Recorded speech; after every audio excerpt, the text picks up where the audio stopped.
5000 கோடி கடன் வாங்கின ஒரு பியர் ஃபேக்டரி ஓனர் என்னால அந்த கடனை கட்ட முடியலன்னு கை தூக்குறான். ஆனா அவன் தற்கொலை பண்ணிக்கல.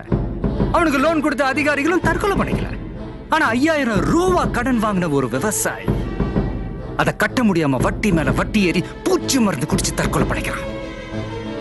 இதெல்லாம் கவனிக்க சிட்டியில இருக்கிற உங்களுக்கு நேரம் இல்ல. இத சொல்லத்தான் டிவி சேனல் கிட்ட கேட்டோம். ஆனா டிவில லேகியம் வைக்கவும் சமையல் செய்யவும் டான்ஸுக்கு மார்க் போடவும் டைம் இருக்கு. ஒரு கிராமம் அழிய போறத சொல்ல 2 நிமிஷம் இல்ல.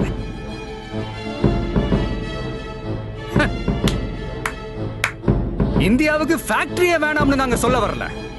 குடிக்கிற பால்ல இருந்து தயார் பண்ற சோப்பு வேணாம். முட்டை, மீன், கேரட்ல இருந்து எடுக்கிற ஃபேர்னஸ் கிரீம் வேணாம். தக்காளி, ஆரஞ்சு, பாதாம்ல தயாரிக்கிற அழகு சாதன ஃபேக்டரி வேணாம்.